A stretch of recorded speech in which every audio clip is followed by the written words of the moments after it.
السلام عليكم ورحمة الله وبركاته، أهلا وسهلا بكم في برنامج دقيقة كورة. النهاردة هنتكلم في ملخص اليوم السادس عن المونديال، مونديال قطر، المونديال اللي كله مفاجآت، اللي ما بيعتمدش أسامي زي ما اتفقنا. النهاردة كان أول ماتش، كان ويلز وكان إيران كانت شايلة 6 من إنجلترا. توقعنا كلنا إنها هتبقى زمالك المجموعة، أقصد حصلت المجموعة. طلعت عملت مفاجأة وأرهقت ويلز، وقدرت أولاد كيروش يحرزوا هدفين في الدقايق الأخيرة ويكسبوا 2-0 ويشعلوا المجموعة. وجينا بعد كده الماتش التاني، السنغال ومين وقطر. قطر كالعادة بدون أي سعادة. بداية الافتتاح محترم جدا وتنظيم محترم جدا، الا الكوره على الله. كوره النهارده رديئه جدا. مفيش بس غير الهدف اللي بشوفه، الهدف الوحيد اللي هم جابوه في البطوله كان جابوا محمد مونتاري. كوره كده بلغه حماده امام الله يرحمه، كوره من عبرات القارات من عبد الكريم حسن، لعبها لاسماعيل محمد، عمل اوفر، محمد مونتاري عملها بضربه راسيه. كان هدف ملعوب، ولكن هو ده حصيلة قطر في كأس العالم. 3-1 للسنغال. والسنغال يعني اعتقد الفوز فوز مستحق جدا، لانها ما كانتش تستحق اصلا خسارة ماتش هولندا. الماتش اللي بعد كده الماتش اللي بعد كده كان ماتش امريكا وويلز. امريكا وويلز، اسف، امريكا وانجلترا. انجلترا بعد ما كسبت 6، كسبت ايران 6. توقعنا انها هتدوس على الاخضر واليابس، ولكن كالعاده منتخب الاسود الثلاثه بلوغاريتمات من زمان مش من النهارده. النهارده بيطلع الماتش 0-0. الماتش يعني انجلترا ما قدرتش تنهي كل يعني فكره الحسابات واللوغاريتمات، وما قدرتش تعمل ده. طبعا. وعندنا كمان ماتش كان هولندا والاكوادور. شابو شابو شابو منتخب الاكوادور. منتخب ليس مصنف وليس مرشح، ولكن المدرب عامل اداء وتنظيم بلعيبه متوسط اعمارها 22 سنه، عامل اداء بجد يحترم. الاكوادور مش الارجنتين، مش البرازيل، مش اوروجواي، ولكن الاكوادور لعيبه واقفه صح، لعيبه بتقدر تدافع كويس جدا، نص الملعب محترم. لما بيقدروا يوصلوا عندهم اينر فالنسيا، الراجل مهاجم صح، مهاجم صح. بيقدروا يوصلوا. الاكوادور ند لهولندا. حتى مدرب هولندا فان خال كان طالع بيقول لك ليس سعيد باداء هولندا، لان الاكوادور النهارده لعبت على هولندا وكانت تقدر على فكره تاخد الثلاثه بونت. النهارده الماتش طلع 3-1، اسف 1-1. وكان مجموعه قطر تشتعل. طبعا قطر خارج المجموعه رسمي، ولكن المجموعه تشتعل ما بين الاكوادور وهولندا والسنغال. واللي عمل كده مين؟ اللي عمل كده الاكوادور. هي اللي قدرت تكسب قطر، قدرت تكون ند قوي جدا لهولندا، ويمكن كان ليها الاولويه انها تقدر تاخد الثلاثه بونت. الجوله الثالثه جوله من نار. كذلك برضو مجموعه انجلترا وويلز وايران. المجموعه دي برضو لسه ما بانتش ملامحها. هنيجي نتكلم على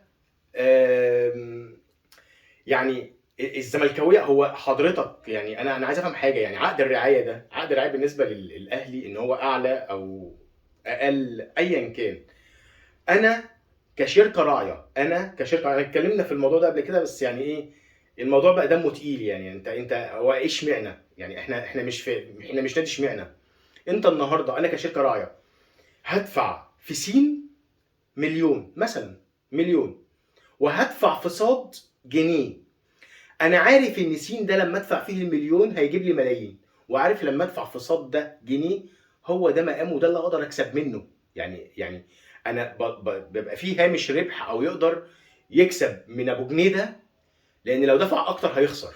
هو ده تمامك، ما تسالنيش وازاي، هو ده تمامك. ما بيجي مش هيجامله، لان ده شغل، ده شغل. انت النهارده عشان تدي عقد رعايه لاي نادي لازم تبقى متاكد ان انت تكسب من وراه ملايين.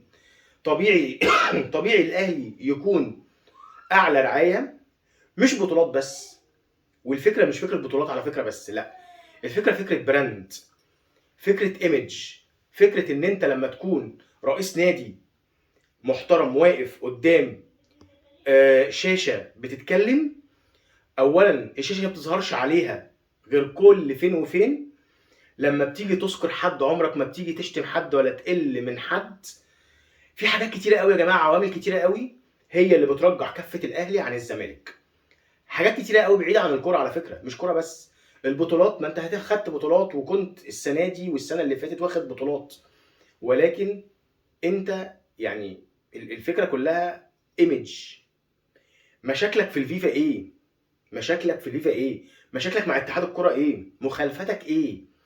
حاجات كتيره قوي تحسسك وتقنعك ان الاهلي هو رقم واحد، وهو اللي لازم ياخد عقد الرعايه ده واكبر من كده كمان.